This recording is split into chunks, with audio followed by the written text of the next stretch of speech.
حضرت یوسف علیہ السلام۔ حضرت یعقوب علیہ السلام کنعان میں رہتے تھے۔ ان کو اللہ تعالیٰ نے 12 بیٹے عطا کیے۔ انہی میں سے 2 بیٹے حضرت یوسف علیہ السلام اور بنیامین تھے۔ وہ 10 سوتیلے بھائی حضرت یوسف علیہ السلام اور حضرت یامین علیہ السلام سے بڑے تھے۔ حضرت یوسف علیہ السلام ابھی چھوٹے بچے ہی تھے کہ انہوں نے ایک خواب دیکھا۔ خواب میں دیکھا کہ سورج اور چاند اور 11 ستارے سامنے جھکے ہوئے ہیں۔ انہوں نے اس خواب کے بارے میں اپنے والد حضرت یعقوب علیہ السلام کو بتایا۔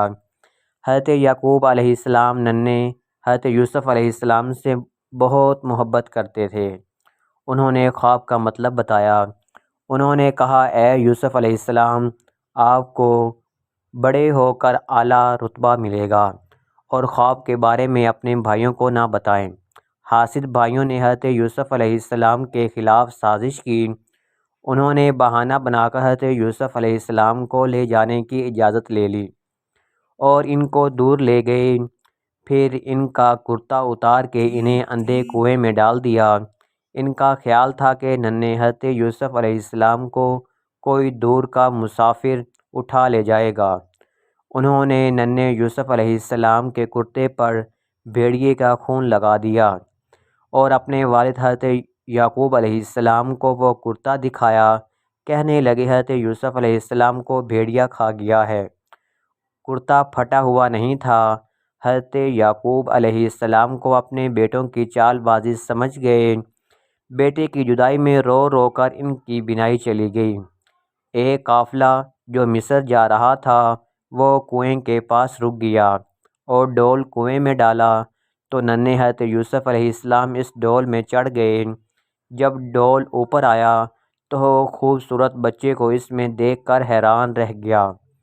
قافلے والوں نے مصر پہنچ کر ننھے حضرت یوسف علیہ السلام کو معمولی قیمت پر ایک شخص کو فروخت کر دیا۔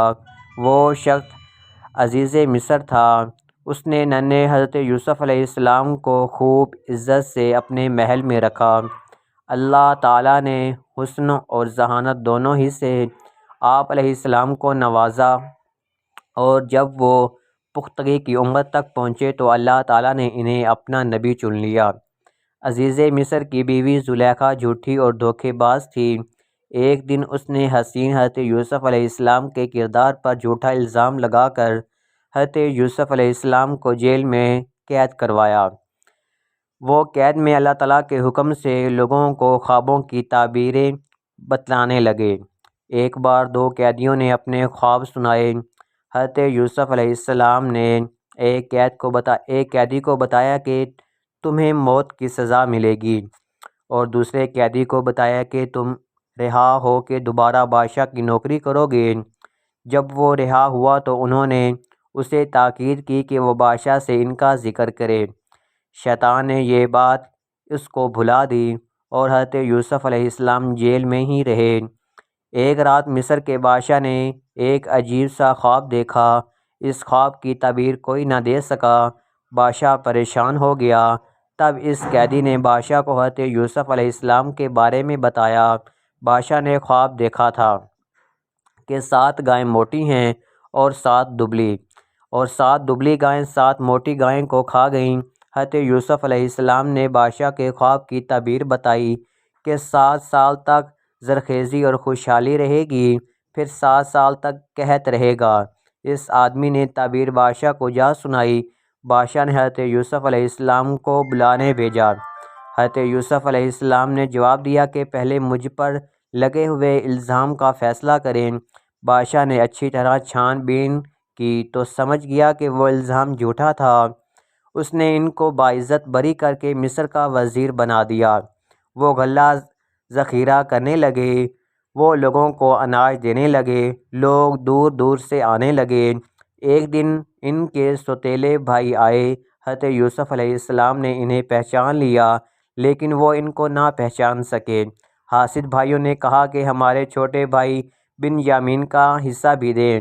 حضرت یوسف علیہ السلام نے کہا کہ اگلی بار اس کو بھی لائیں، ورنہ کچھ نہیں ملے گا۔ وہ بھائی اگلی مرتبہ بنیامین کو بھی ساتھ لائے۔ حضرت یوسف علیہ السلام نے بنیامین کو چپکے سے اپنے بارے میں بتایا اور بہانے سے انہیں اپنے پاس روک لیا۔ باقی بھائی واپس پہنچے تو حضرت یعقوب علیہ السلام کو بنیامین کے بارے میں بتایا، جن کی آنکھیں پہلے ہی حضرت یوسف علیہ السلام کے غم میں رہ رہ کر سفید ہو چکی تھیں۔ اب بنیامین کی جدائی تھی۔ اپنے باپ کی یہ حالت دیکھ کر سوتیلے بھائی مصر آئے تاکہ وزیر سے فریاد کریں۔ اس وقت مصر کا وزیر حضرت یوسف علیہ السلام نے اپنے بھائیوں کو بتا دیا۔ وہ حیران رہ گئے اور اپنے کیے پر بہت شرمندہ ہوئے۔ حضرت یوسف علیہ السلام نے اپنے بھائیوں کو معاف کر دیا۔ انہوں نے والد کے لیے اپنا کرتا دے کر انہیں واپس بھیجا۔ کرتا حضرت یعقوب علیہ السلام کے منہ پر ڈالا تو ان کی آنکھیں ٹھیک ہو گئیں، اور یوں حضرت یوسف علیہ السلام اپنے والد سے دوبارہ مل گئے۔ سبحان اللہ۔